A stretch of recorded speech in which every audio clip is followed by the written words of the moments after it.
فاطمہ زہرا اسلام academy کے ناظرین، السلام علیکم ورحمۃ اللہ وبرکاتہ۔ فاطمہ زہرا اسلام اکیڈمی چینل پر آپ کے لیے اچھی اسلامک ویڈیوز پیش کی جاتی ہیں۔ قرآن پاک کا ترجمہ و تفسیر، احادیث مبارکہ اور بہت سی اسلامی واقعات والی اچھی ویڈیوز۔ برائے مہربانی اگر آپ چینل پر نئے ہیں تو چینل کو سبسکرائب کریں، بیل آئیکن کے بٹن کو دبا دیں تاکہ آنے والی تمام اسلامک اچھی ویڈیوز آپ تک پہنچتی رہیں۔ شکریہ۔ بسم اللہ الرحمن الرحیم۔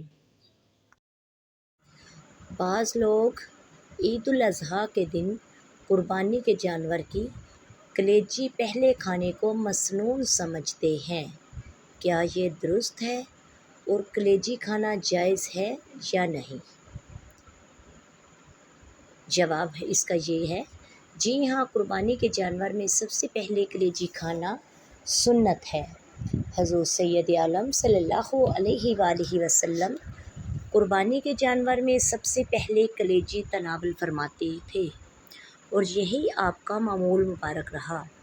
جیسا کہ سنن الکبریٰ میں ہے، حضرت بریدہ رضی اللہ تعالی عنہ سے مروی ہے کہ نبی کریم صلی اللہ علیہ وآلہ وسلم عید الفطر کے دن اپنے گھر سے کچھ کھانے کے بغیر نہیں نکلتے تھے اور عید الاضحیٰ کے دن نماز عید سے فارغ ہو کر آنے تک کچھ کھاتے پیتے نہ تھے۔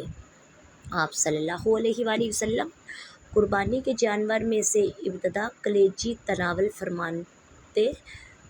نبی کریم صلی اللہ علیہ وآلہ وسلم کا معمول تھا کہ جب آپ نماز عید الاضحیٰ سے فارغ ہوتے تو اپنے دستے مبارک سے قربانی کے جانور کو ذبح فرماتے اور کلیجی پکانے کا حکم دیتے۔ جب وہ تیار ہو جاتی تو اس سے تناول فرماتے۔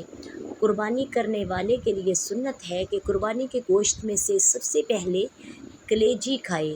اس میں نبی کریم صلی اللہ علیہ وآلہ وسلم کے عمل سے مشابہت اور نیک شگون ہے، کیونکہ اہل جنت کو جنت میں سب سے پہلے اس مچھلی کی کلیجی کھلائی جائے گی جس پر زمین ٹھہری ہو۔ کلیجی کھانا جائز و درست ہے۔ حلال جانور کے سارے اجزاء حلال ہیں، صرف سوائے 22 اجزاء کے جنہیں کھانا حرام اور مکروہ اور ممنوع ہے۔ لہٰذا کلیجی ہمارے آقا علیہ الصلاۃ والسلام نے عید الاضحیٰ میں کھانے میں صبح کے بعد عید الاضحیٰ کی نماز پڑھنے کے بعد کلیجی تناول فرمائی، تو ہم بھی سنت مصطفیٰ پہ عمل کرتے ہوئے حق بنتا ہے کہ ہم بھی عید الاضحیٰ کے دن قربانی کے جانور کی سب سے پہلے کلیجی کھائیں اور اس سنت کو زندہ کریں۔ وما علینا الا البلاغ المبین۔ السلام علیکم ورحمۃ اللہ وبرکاتہ۔